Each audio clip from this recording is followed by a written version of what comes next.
확고하게 갖게 하시는 그런 역사를 기록하고 있습니다. 오늘 여기 13절 이하에 보면 그날은 거기 사흘째 된 날, 이미 예수님이 부활하신 날, 그날을 가리키겠죠. 엠마오로 내려가는 두 사람, 예루살렘에서 25리면 대략 한 11, 2km 정도, 그런 엠마오, 이 사람들이 아마 고향이겠죠. 예루살렘에서 11, 2km 정도 떨어진 그런 엠마오로 내려가는 두 사람들입니다. 그러니까 전에만 해도 예수님을 따르던, 모든 것을 다 뒤로 하고 예수님을 따르던 그런 제자들 중에 두 사람이었는데, 이제 예수님이 십자가에서 못 박히시고 죽으시니까 이제 그만 낙심이 되고 여기 슬픈 빛을 띄었다.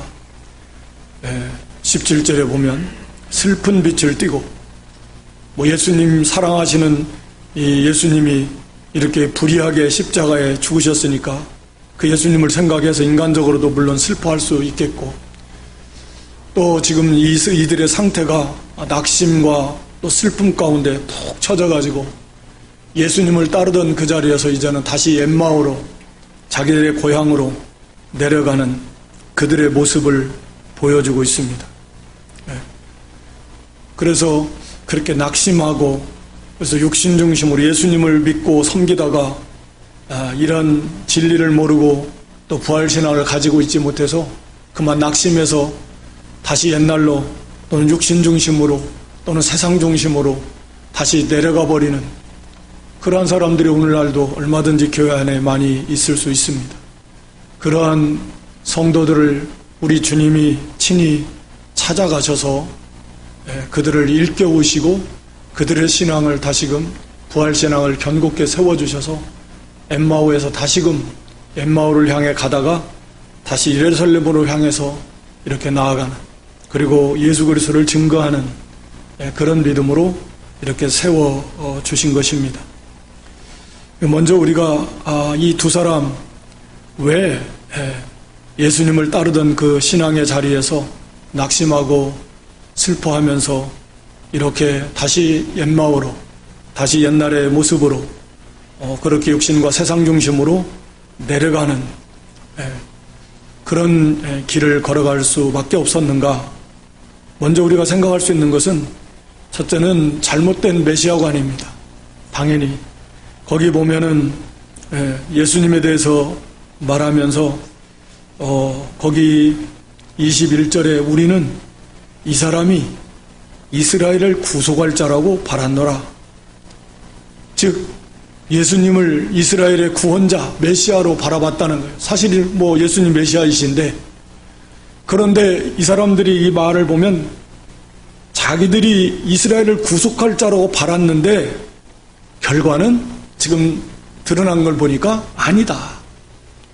여기에는 뭐가 문제가 있냐면 자기들이 바랬던 메시아관이 잘못된 거죠. 이 사람들은 당연히 정치적으로 지금 로마의 압제로부터 메시아가 와서, 대부분 많은 사람들이 그런 메시아관을 가지고 있었다고 하니까 당장 이스라엘을 독립시키고 그 모든 원수들을 다 물리치고, 그래서 정치적으로 또 이 경제적으로 얼마나 먹고 살기 힘든데 이거 완벽하게 해결해주고, 육신의 질병의 문제라든가 이런 모든 육신의 문제, 이 세상적인 문제, 세상적 메시아, 정치적 메시아, 경제 문제를 해결해 주실 메시아, 우리 육신의 모든 문제들, 질병을 포함한 이런 문제들을 해결해 줄 그런 메시아를 기다렸고, 예수님이 그런 분이신 줄 알았고 그렇게 따랐습니다. 그런데 그 예수님이 아무 힘도 없이 저들의 불의한 세력들에게 반항하지도 아니하고 그냥 아무 힘도 없이 잡혀서 그렇게 비참하게 십자가에서 죽어가신, 아무 일도 안 일어나는, 물론 엄청난 일이 일어났지만 이 12시부터 3시까지 온 세상이 깜깜해졌고, 또 이렇게 이 부활하던 많은 무덤에 있던 다 일어나는 일은 일어났지만 이 사람들에게는 이것이 이제 별 이런 빛이 되지 못한 것 같습니다. 그래서 결국은 오늘날로 말하면, 쉽게 말하면 기복주의적인 신앙관을 가지고 있는 거예요. 그러니까 교회를 다니고 예수님을 믿으면 우리에게 세상에 이러이러한 복을 주실 것이다. 물론 그런 것을 주죠, 하나님께서 얼마든지. 그러나 그것 자체를 첫째로 삼고 그것만을 향해서 가는데, 그게 안 되면 예수님이 그런 예수님으로 따라갔는데 예수님이 십자가에 죽어버리시네. 그러니까 이만 이제 기대가, 자기들이 바랬던 것이 다 무너지는 거예요. 그래서 그냥 낙심하고, 그래서 다시 터덜터덜 슬픈 빛을 띠면서 다시 돌아가 버리는 그런 과정에 있었을 겁니다. 우리가 신앙생활 하다가도 우리 육신 중심에 치우쳐가지고 물질 또는 건강 또는 여러 가지 세상적인 그런 복을 잔뜩 기대하고 열심을 내고 예수님을 따라가려면 다 뒤로 하고 예수님을 따라가는 건데, 그래서 정말 열심을 내고 그렇게 섬겼는데 웬걸 이게 뭡니까? 이런 어려움을 겪고 자기가 생각했던 거 전혀 반대로 그러한 고난을 만난다든 어려운 일을 만나게 되면 거기서 그만 이렇게 좌절하고, 그래서 그만 이제 교회도 안 나가고 해봐야 다 필요 없다. 이런 경우들이 없지 않아 있다 그 말입니다. 많이 있을 수도 있다 그 말입니다. 그래서 우리가 육신의 복은 무시하는 거 절대 아니에요. 성경이 그렇게 말하고 있지도 않습니다. 그러나 먼저는 우리가 바른 그런 신앙관, 바른 구원관 우리가 가져야 됩니다. 당시의 제자들도 많은 사람들도 예수님을 따랐지만 그런 바른 신앙관을 갖지 못했어요. 바른 메시아관을 물론 갖지 못했고, 그래서 이렇게 어려움이 왔을 때 도망가고 흩어지고 모른다 그러고 그랬던 것입니다. 오늘날 우리는 다 안다고 생각하지만 실제로 그렇게 온전한 그런 믿음의 바른 신앙관을 가지고 나아가지 못할 때가 사실은 많아요.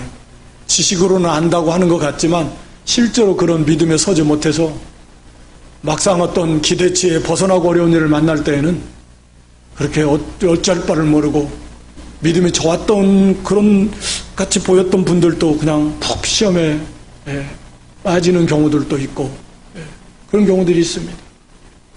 분명히 그것은 잘못된 뭔가 신앙관에 있어서 이 잘못된 부분들이 있었다라고 하는 것입니다. 그 다음에 당연히 거기에 이어져서 두 번째 이들이 이럴 수밖에 없었던 것은 당연히 부활신앙이 없었어요. 성경을 몰랐습니다. 그래서 예수님께서도 이제 찾아오셔서 먼저 하신 말씀이 책망하시는데 그렇게 미련하고 성경 하나님의 말씀을 마음에 더디 믿는다, 그걸 책망하신 겁니다. 그러니까 이 사람들이 결국은 성경을 배우고 알았지만 그걸 바르게 믿지 못했습니다. 믿음이 없었어요. 그래서 결국은 부활신앙을 몰랐습니다. 그러니까 예수 그리스도가, 메시아가 이 고난을 받아야 되고, 그리고 고난을 받은 다음에 그런 영광에 들어가서 그럼 부활에 이르러야 된다라고 하는 그런 가르침, 우리가 메시아 고난에 대해서도 구약의 이 제사제도에서 모든 그 제물들을 메시아를 다 상징하지 않습니까? 그 짐승을 죽이는 희생제사들, 물론 곡식제사도 마찬가지. 예수 그리스도의 사역을 나타내는 거예요. 그 얼마나 고난이 극심하겠습니까?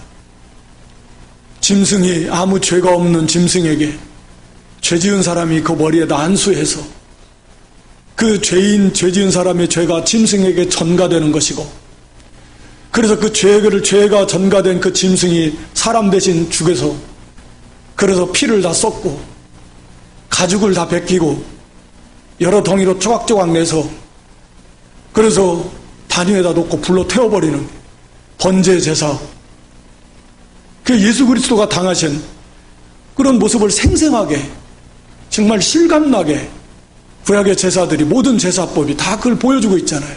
오실 메시아가 이런 고난을 받는다. 곡식 제사도 마찬가지예요.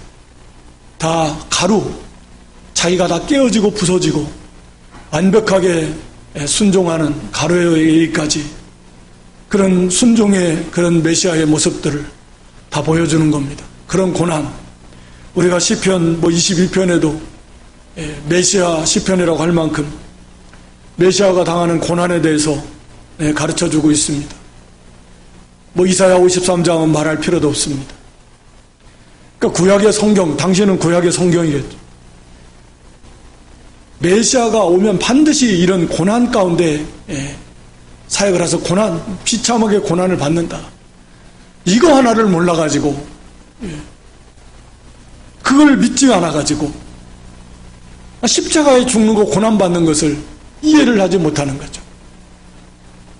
이런 세상을 지배할 그런 영광 중에 마치 재림 때 오실 주님 같은 그런 메시아를 초림 때 바라보고 있는 거예요. 능력에 와서 세상을 다 심판하고 자기들을 구원해서 완전한 하나님의 다윗 왕국과 같은 그런 세계 최고의 이스라엘의 하나님 나라를 완성할 그걸 바라보고 있는 거죠. 그럼 마지막 때 이제 이루어질 예수님 재림으로 이루어질 그런 하나님 나라의 모습이고요. 그래서 성경을 통해서 그리스도가 고난을 받아야 된다. 그리고 부활에 대해서도 우리가 시편 16편, 68편 이런 데서 가르쳐주고 있다. 그런 성경을 통해서 그리스도의 고난과 또 이 부활에 대해서 믿었다고 한다면 이런 실족하는 일이 없었을 것이라는 거죠. 이걸 우리에게 적용한다라고 하면 성도가 하나님 나라에 들어가려면 환난을 많이 받아야 된다. 그리스도 안에서 경건하게 살고자 하려면 핍박을 받아야 된다. 우리가 예수님을 따르는 예수님의 제자들이고 예수님의 사람이고 예수님을 따르는 자들인데 당연히 예수님께서 이런 고난의 길을 걸어가셨으면 우리도 그 길을 고난의 길을 걸어가는 것이 마땅하다 라고 하는 그런 진리를 우리가 확고하게 믿고 깨달았다면 그런 어려움이 올 때에 그러나 그것으로 끝나는 게 아니라 부활, 메시아가 부활하셨던 것처럼 우리에게는 이미 영생이 있고 부활의 생명이 있고 또 몸의 부활도 우리가 이제 할 것이고 그걸 가지고 넉넉하게 이기고 갈 수 있었을 건데 그런 잘못된 그런 그 신앙관, 성경을 바르게 배우지 못했고 믿지 못했기 때문에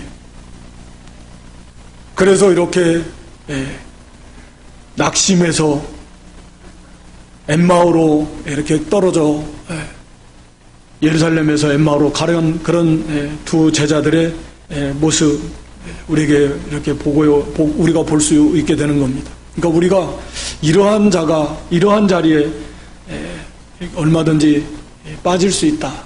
이 바른 신앙관, 바른 구원관 이제 우리가 말씀을 통해서 바르게 잘 배워야 된다.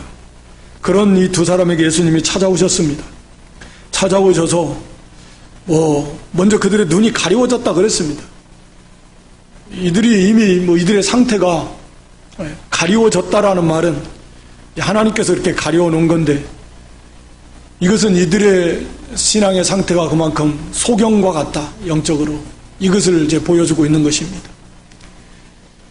그래서 무턱대고 예수님의 방법이 부활하신 예수님의 모습으로 탁 나타나시면 보여줄 수 있잖아요. 그렇다면 그렇다고 해서 이들의 믿음이 금방 회복되는가? 그렇지 않다라고 하는 것을 오늘 여기 우리에게 이제 보여줍니다. 오늘 24장에서는. 그래서 예수님께서 물어보시고 너희들이 무슨 얘기하고 있냐? 이걸 이제 그들의 또 답변을 듣고 그래서 이제 하신 말씀이 거기 25절 미련하고 선지자들이 말한 모든 것을 마음에 더듬 있는 자들이요. 그러니까 성경 쉽게 말하면 선지자들이 말한 거 성경인데 구약 성경 오늘날은 모든 성경입니다. 이 성경을 더듬 있는 것이 바로 미련한 자다. 이 말씀만 가지고도 그게 진리잖아요. 그러니까 하나님의 말씀을 믿지 않는 거, 또 믿어도 더디 믿는다. 더디 믿는다는 건 아주 믿는 일에 게을러가지고 너무너무 즉시 빨리빨리 믿어서 믿고 가야 될 거 아니에요? 그런데 뭐 세워라 내워라 이 믿을 생각을 안 하는 거예요. 안 믿는 것은 아닌데 보면 뭐 그냥 속이 터질 만큼 이 더디 믿는다라는 건 그런 거예요. 이거 불신자들이 아니잖아요. 이 믿는 사람들, 예수님 따르던 사람들. 그런데 참 믿는 일에 더디해요. 하나님 말씀을 탁 받으면 그냥 믿고 깨닫고 그대로 순종하고 가야 되는데 믿지 않는다. 더디 믿는다. 하나님 말씀을 안 믿는 게 뭐 말할 필요 없이 이건 미련한 자들이고 어리석은 자들이고 또 믿는다고 하면서도 더디 믿는 게 그러니까 믿음이 자라나질 않아요.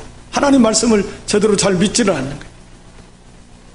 이게 어리석은 자들이라 미련한 자들이라 하나님의 말씀이 무슨 지혜와 지식의 근본이 하나님을 경외하는 것이 우리가 시편 119편 97절 이하에 보면 하나님 말씀이 원수보다도 더 지혜롭게 하고 자기의 스승보다도 더 명철하게 하고 경험이 많이 인생을 많이 살아본 노인보다도 더 지혜롭고 명철하게 한다. 그러니까 하나님의 말씀 그게 지혜이고 그게 총명이고 그게 명철이고 그게 능력이에요. 빛이요. 창조주의 말씀인데 무슨 인간의 생각이고 경험이고 지식이고 과학이고 하나님 말씀 앞에 감히 되면 안 됩니다. 인간의 지혜라고 인간의 지식이라고 하는 건 스스로 자기를 속이는 거라 그랬습니다. 그건 속이는 거예요. 우리가 이걸 알면서도 하나님 말씀을 그대로 믿지 못하고 믿는다고 하면서 말은 실제로 행하는 것 보면 자기 생각대로 하고 인간의 생각대로 경험대로 지식대로 하잖아요. 그건 결국은 믿는 게 아니거든요. 그게 미련한 것이 어리석은 것입니다. 그러니까 정말 하나님의 말씀을 더디 믿는 게 미련하다. 그건 아는 거지 믿는 게 아니에요. 믿으면 그대로 행해야 되거든요. 믿음은 순종이니까. 지식으로는 다 아는데 행함이 없다라는 것 그건 진짜 믿음, 산 믿음이 아니다 라고 하는 것입니다. 그러면서 여기 26절에 그리스도가 즉 메시아가 이런 고난을 받고 자기의 영광에 들어가야 할 것이 아니냐. 메시아의 특징인 중에 하나가 이런 고난을 받는 것이다. 이런 고난. 예수님이 당하신 것 같은 이런 고난. 구약 성경이 예언해 놓은 대로 그러니까 고난받는 거, 십자가에 죽으시는 것 같은 이런 고난받는 것이 바로 메시아인 증거다. 이거 얼마나 엉터리. 하나님을 잘 섬긴다고 메시아를 기다렸다. 메시아다 예수님. 그래서 그분을 메시아라고 믿고 따르면서 메시아가 기본적으로 가장 당해야 되는 그런 고난, 메시아의 삶이 고난의 삶이고 마지막 그 고난 가운데서 죽으실 것을 성경이 그렇게 말씀하고 있는데 그것조차도 믿지 못하고 깨닫지 못했다고 하면서 어떻게 메시아를 따른다고 할 수 있겠냐. 그러니까 예수님 말씀은 그거예요. 그리스도가 이런 고난을 받고 그 다음에 거기서 끝나는 게 아니라 바로 이런 영광, 자기의 영광, 이 부활 여기에 들어가야 이게 성경이 가르쳐주고 있는 거 아니냐. 아니 이것을 모른다 그 말이냐. 이게 오히려 십자가의 죽으심과 부활하심 이게 그리스도인 증거인데 성경이 그렇게 말씀해놓고 있기 때문에 그런데 왜 그걸 믿지 못하느냐 라고 하는 거죠.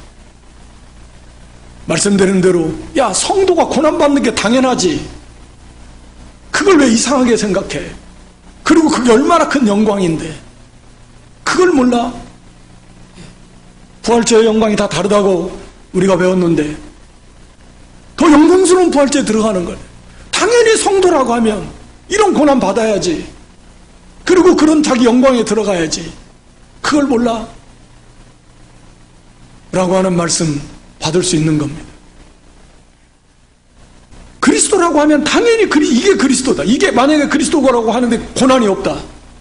성경은 분명히 그리스도는 고난 받는다 메시아는. 근데 고난이 없으면 그게 무슨 그리스도가 아니겠죠. 모든 것은 말씀에 의해서. 그래서 여기 27절 이하에 이에 모세와 및 모든 선자 이걸 구약 성경을 말합니다. 예수님이 풀어서 가르쳐 주셨어요. 아마 시간이 상당히 걸렸을 것 같아요.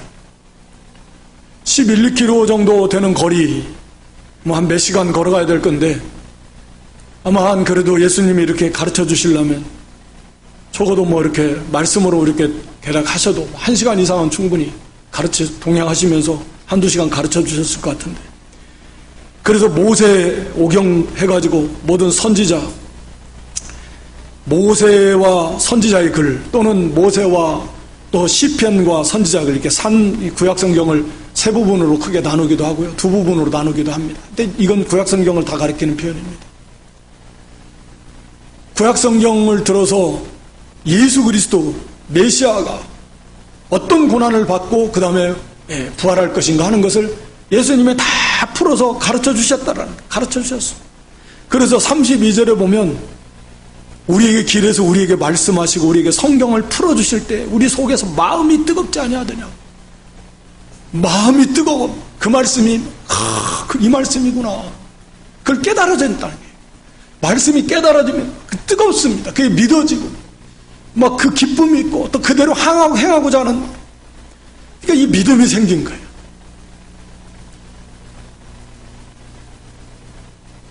그리고 나서 보여주셨습니다. 말씀을 다 풀어서 가르쳐 주시고, 그리고 나서 식사하시면서 축사하시고, 이들이 벌써 더 가려는 것 같이 해서 28절에 보면 예수님은 더 가려 하는 것 같이 하시다. 이거 제자들이 갈릴리 바다에서 풍랑, 그때도 이런 표현이 있습니다. 예수님이 마치 지나가시려는 것처럼. 그러니까 이건 간절함으로 사모함으로 주님을 모시고자 하는 마음, 이들이 말씀을 풀어 들으면서 막 마음이 뜨거워지고 사모함이 생기고 주님을 더 알고 싶고, 그래서 더 강권해서 그래서 함께 이렇게 자기들과 함께 하면서 이 말씀을 더 배우고 싶다. 메시아 그리스도 예수님에 대해서 자기들이 너무 몰랐다. 이런 고난받는 게 당연한 건데 그것을 이상하게 생각하고, 그리고 그 영광, 이걸 말씀을 통해서 배우고 깨달아서 하나님의 역사죠. 그리고 나서 축사하시고 감사기도를 드리시고 떡을 떼시면서 마치 오병이어때처럼, 그때 이제 저희에게 눈이 밝아졌다라는 말은 눈을 밝게 하셨습니다. 이거 다 하나님이 하시는 겁니다. 영의 눈이 밝아졌다 그 말이죠. 그래서 이들이 예수님의 모습을 딱 보여주시니까, 이제 보여주시니까 그들이 딱 믿었습니다. 의심하지 않았어요. 그리고 예수님은 즉시 떠나셨습니다. 그러니까 거기 32절에 하는 말이, 야, 길에서 우리에게 말씀하시되 뜨겁지 아니하더냐. 그러면서 이 주님이시구나, 이런 확실한 믿음을 가지고 즉시로 33절에 보면 일어나서 예루살렘으로 돌아가서 증거합니다.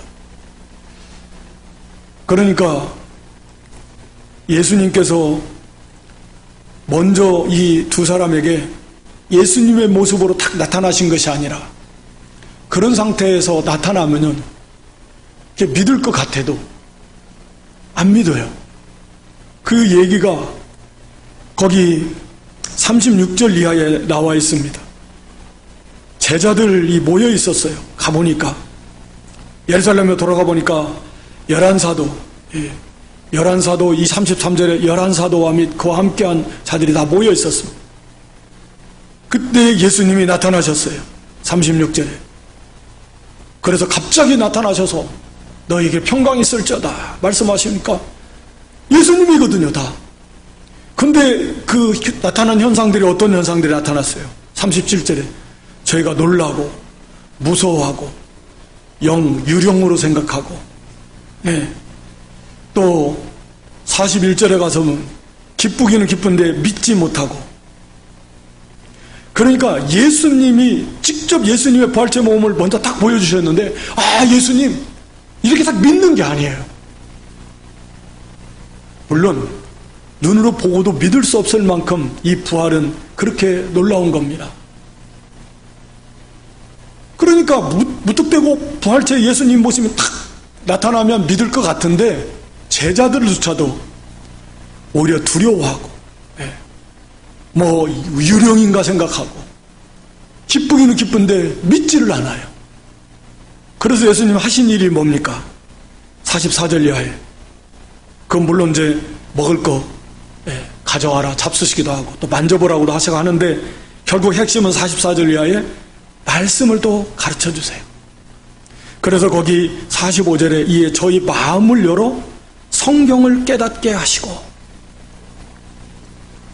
말씀을 통해서 이 믿음, 그리스도의 이 고난과 벌에 대한 이 진리를 깨닫게 하시고 믿게 하시고, 그랬을 때에 실제로 부활하신 예수님이 그 말씀의 성취로서 그 부활하신 예수님의 모습을 보면서 이들의 부활의 신앙이 더욱 견고하고 확신해지게 됐다라고 하는 것을 우리에게 보여줍니다. 그러니까 엠마오로 내려가는 두 제자들에게 먼저 예수님께서 그 예수님의 모습을 먼저 딱 보여주시고 나야 나 이런 게 아니고, 그렇게 해봐야 뭐 똑같은 반응이에요. 믿지도 않고 무서워하고 유령인가?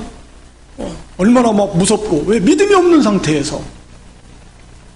그래서 예수님이 먼저 성경을 들어서 그리스도가 이렇게 고난받고 이런 고난받는 것이 성경에 다 메시아에 대한 예언으로 다 해놓은 것이다, 이상한 것이 아니에요. 그리고 그 부활할 것도 성경에 다 예언해 놓은 것이니까 그것도 놀랍기는 하지만 이상한 일이 아니에요. 반드시 그렇게 돼야 돼요. 거기에 대한 믿음이 딱 생기니까, 예수님이 딱 부활하신 모습을 딱 보니까, 나타나니까 그렇구나, 그 믿음이 있는 가운데서 부활하신 예수님을 직접 뵈니까 얼마나 더 기쁨이 충만하고 그 부활 신앙이 더 견고해지겠습니까? 그렇다, 하나님의 말씀의 성취구나. 그래서 이 두 사람은 거기에서 뭐 유령이네 논란에 우리가 본 게 헛것을 본 거 아니야? 이게 뭐야? 뭐 이런 거 하지 않았어요. 이미 그들의 마음 속에는 예수님의 말씀을 통해서 가르쳐 주시는 그 은혜 속에, 성령의 은혜 속에서 이들의 영의 눈이 밝아지고, 아 그렇구나 깨달아지고 마음이 뜨거워지고 믿음이 생겼고, 그런 가운데서 하나님 예수님이 딱 보실 때 이제 됐다. 그래서 그들의 눈을 여시고 예수님이 그 예수님 모습으로 싹 변화될 때 거기에서 그들이 보고 확신한 것. 그 즉시 예수님은 이제 떠나셨지만 그들은 거기에서 그런 이제 진리를 깨달은 다음에, 그렇구나, 오히려 이건 얼마나 큰 기쁨이고 얼마나 큰 즐거움이고 얼마나 놀라운 그런 기쁜 일인가. 즉시 일어나가지고 그 밤에 다시 이제 막 마음이 뜨거웠겠죠. 막 기쁨이 넘쳤겠고 막 회개도 했을 것 같아. 이렇게 미련해가지고 어리석어가지고 믿음이 없어가지고 진리를 너무 몰라가지고 그렇게 낙심하고 막 그런 자기들 자책도 하고 회개도 하고, 또 한편은 너무 기쁘고 막 즐겁고 예루살렘까지 그 밤에 단숨에 아마 달려서 갔을 것 같아요. 최대한 빨리 가서 이걸 전하는 그리스도의 증인의 엠마오로 향해 가다가 예수님이 찾아오셔서 그들의 신앙을 세우시고 부활신앙 견고케 해서 다시금 예루살렘으로 돌이켜서 그리스도의 증인의 일꾼으로 세우신 그런 주님의 놀라운 사랑의 그 모습입니다. 사랑하는 그 성도들이 낙심하면서 세상으로 떨어져 가는 거 주님 보실 수 없으시고 찾아오셔서 그들의 신앙을 일깨우시고 다시금 주를 위해서 일할 수 있도록 회복시키신 그런 주님의 모습입니다. 말씀드린 대로 여기 다른 제자들도 나타나셔서 먼저 보여주셨지만 그들은 도저히 그 믿을 수가 없었어요. 진리를 제대로 몰랐기 때문에. 그래서 예수님께서 여기 두려워하지 말고 거기 39절에 하면 손을 보고 발을 보고 만져보라. 영은 살과 뼈가 없지만 다 있다. 이게 부활체의 모습을 우리에게 보여주는 거예요. 또 음식 가져와 봐라. 잡수십니다. 먹을 수도 있고 안 먹을 수도 있는, 만질 수 있는 실제적인 몸의 부활이라는 거죠. 그러면서도 이렇게 공간의 제약을 받지 않는 정말 신기한, 그래서 신령한 몸, 영적인 몸입니다. 우리 부활체는, 이 육신은 말 그대로 육신이고 우리 부활체 몸은 우리 영이 제약을 받습니까? 그리고 영은 다시는 죽지 않거든요. 우리 신령한 몸, 부활체 몸은 신령한 영적인 몸이에요.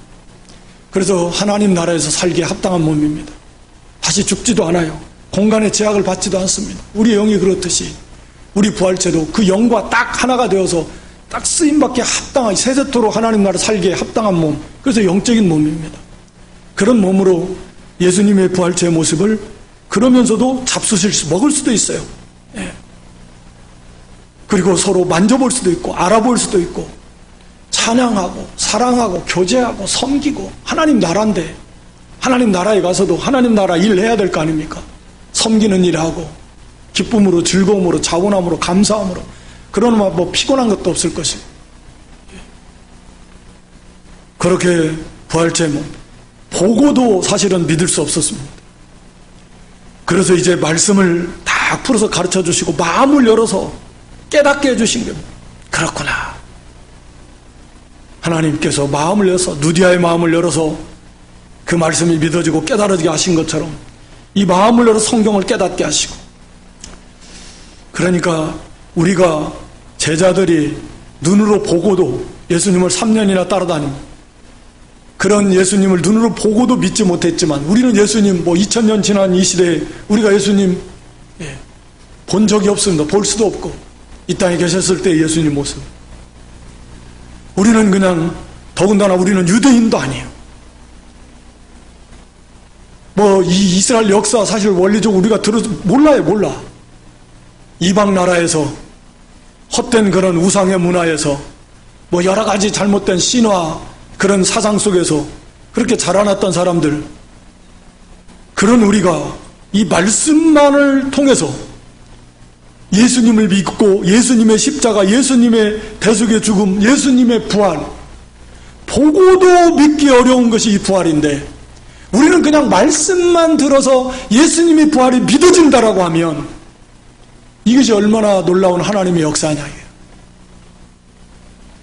예수님이 하나님이 얼마나 크신 능력으로 우리를 살려놨고 우리 영을 중생 부활시켜놨고 그 능력으로 믿어지게 해주셨기 때문에 예수님의 십자가가 대속의 십자가라는 거, 그리고 예수님의 부활하심이 믿어지는 게, 이게 참 기적과 같은 은혜이고, 이것이 우리가 구원받은 그런 확실한 증거이다라고 하는 것입니다. 그러니까 예수님의 부활이 믿어진다라는 게 정말 참 놀라운, 내가 구원받은 하나님의 자녀구나라고 하는 그런 확실한 증거 중에 하나입니다. 그래서 우리가 그 예수님의 부활을 이 말씀을 통해서, 우리가 이 말씀을 통해서 믿는 거예요. 그러니까 눈으로 뭘 보는 것이 그 도움은 줄 수 있지만, 그러나 근본적으로 말씀에 의해서 바른 믿음이 세워질 수 있고, 말씀에 의해서 모든 것이 입증이 되어야 됩니다. 다시 말하면 예수님의 십자가 부활도 구약 성경에 메시아가 그렇게 죽고 부활할 걸 예언해놨기 때문에 예수님이 십자가에 주신 것 부활로서 메시아라는 증거가 입증이 된 거지, 구약 성경에 메시아에 대해서 그런 얘기가 하나도 없었는데 십자가에 죽으시고 부활하시면 그 메시아인 증거로 어떻게 합니까? 알 수가 없어요. 성경에 이미 예언해놨고 그 성경대로 죽으시고 성경대로 살으셨기 때문에, 이분이 성경에 예언해는 바로 그 메시아다. 우리가 고전 15장에서 말씀하고, 성경에 의해서 입증이 돼야 되는 것이고, 모든 것이 성경에 맞지 않으면 그건 잘못된 것이다. 예수님의 부활도 성경에 이미 예언해 놓은 대로 부활하신 것이 바로 메시아인 확실한 증거다라고 하는 것입니다. 그래서 이 예수님의 이 부활 사건을 통해서 우리가 말씀을 통해서 늘 듣고 묵상하고, 그러면서 우리의 예수님의 부활에 대한 확고한 믿음이 더욱 견고하게 우리에게 세워져야 됩니다. 그리고 그것이 예수님의 부활은 우리가 오전에도 말씀의 은혜를 받았듯이 바로 예수님의 부활이 그토록 기쁘고 즐거운 것은 그것이 우리의 구원의 완성이고, 예수님의 부활은 곧 나의 부활의 확실한 보증이고 첫열매이시기 때문에 예수님의 부활이 확실한, 이것이 믿어진다는 건 내가 새 생명을 받은 내 영이 부활한 확실한 증거이고, 내가 예수님과 연합되는 확실한 증거이고, 내가 예수님 안에 있는 확실한 증거이고, 그래서 예수님의 부활은 곧 나의 부활의 보증이다는 거예요. 그러니까 예수님의 부활은 내 부활과 같은 거예요. 이것이 확실하게 믿어지는데 어떻게 기쁘고 즐겁지 않겠습니까? 대부분의 염려, 근심, 걱정이 죽음이라고 그랬지 않습니까? 결국은 죽음보다 더 큰 고통과 슬픔과 두려움은 없어요, 사실은. 그것을 해결해버린 거예요. 부활입니다. 사실 얼마나 이것저것 한두 군데 안 아픈 분 없잖아요. 요즘은 젊은 사람들도 아픈 데가 많아요. 연세 드시면 더 말할 필요도 없어요. 약도 한 주먹씩 드시기. 예. 징그럽다고 하면서도 늘 매일 드셔요. 안 드실 수 없죠. 그래도 우리는 부활의 몸, 부활의 생명이 있잖아요. 언제 경험해 보겠어요? 이제 부활에 입으면 그런 거 아픈 거 경험해 보고 싶어도 못해요. 아픈 게 어떤 건지도 몰라요. 오히려 이 아픈 걸 통해서 더욱 부활을 사모하라고, 더욱더 그걸 사모하고, 그래서 오히려 이 아픔 속에서도 믿음을 지키고 하나님을 가까이 하고 유익되라고 하나님이 허락하신 줄 믿고, 오히려 그 연약함 속에서 이 부활 신앙을 바라보고, 이 부활이 이미 나에게 영은 부활했고, 영은 부활했지 않습니까? 우리에게 죽음이 어디 있습니까? 영과 육이 분리되는 건 성경이 잠자는 거라 그랬지. 죽음은 없어요. 이미 영원한 생명을 받았고, 우리가 이런 확고한 예수님의 부활을 우리 안에 견고하게 믿고, 그것이 곧 예수님의 부활을 믿는 것이 내가 구원받은 확실한 증거예요. 예수님과 연합되고 예수님 안에 있는 확실한 증거라고 그랬으니까. 그러니까 예수님 부활은 나의 부활의 그런 보증이고 예수님 부활의 첫 열매니까, 이걸 우리도 항상 우리가 견고하게 붙들면서 내 부활의 소망 가운데 즐거워하고, 육신에 힘들고 어려운 거 그거 잠시 지나가는 것 뿐만 아니라 우리는 그것을 넉넉하게 이길 수 있는, 믿음으로 나아가면 부활은 승리, 능력이라고 그랬으니까 다 이겨나갈 수 있는 거죠. 그 능력에 사도 바울도 부활의 권능을 알고 싶다 그랬어요. 부활의 권능, 그리스도와 부활의 권능과 그 십자가의 죽으심을 알고 싶어서 이 세 가지, 예수님이 걸어가신 그 십자가 죽음의 길을 사도 바울도 걸어갔다 그랬습니다. 부활의 권능이 이 땅에서 부활의 능력이거든요. 죄를 이기는 능력입니다. 마귀를 이기는 능력이고 죽음의 고통, 두려움 다 이기는 능력이에요. 그게 부활의 능력입니다. 우리가 이 땅에 살아가면서 이 부활신앙을 가지고 다 이겨나, 실제로 부활의 생명이 우리에게 왔고 그 부활의 능력으로 우리를 붙들고 계시니까 우리가 그 믿고 믿음으로 나아가면 그 부활의 능력으로 다 이기는 거죠. 마귀도 이기고 죽음의 모든 원수, 죽음의 두려움도 이기고, 실제로 이미 죽음을 이긴 거나 마찬가지고, 그런 두려움 이기고 슬픔도 이길 수 있고, 넉넉하게 위협도 이기고 다 이깁니다. 물론 죄도 이기고 다 이깁니다. 우리가 이 말씀을 통해서, 오늘날도 말씀을 통해서 우리의 신앙을, 특히 이 부활의 신앙 견고하게 하시는 주님, 우리 마음을 열어서 우리가 예수님의 부활이, 이 놀라운 부활이 믿어지는 걸 그냥 아무렇지도 않게 생각하면 안 돼요. 당연하게 생각하면 안 됩니다. 제자들은 눈으로 보고도 묻지를 못한 게 이 부활이며, 그런데 우리는 말씀을 들음으로써만 믿는다라는 것은, 이게 우리에게 이런 놀라운 하나님의 구원의 역사가 이미 우리 영이 중생했고 부활했기 때문에 그런 믿음을 선물로 받았으니까 가능한 거예요. 나는 구원받았어요. 나는 예수님 안에 있고 예수님과 연합된, 부활하신 예수님과 연합되어 있고 예수님의 그 생명 안에 있고 그 능력이 우리와 함께하고, 그 부활의 능력이, 그리고 우리는 그 예수님 안에서 예수님과 같은 부활에 참여하게 될 것임을 우리가 확신해야 됩니다. 그리고 나서 우리가 이제는 증인, 성령의 능력을 힘입어서 예수 그리스도를 증거하는 그런 증인의 삶을 살아야 됩니다.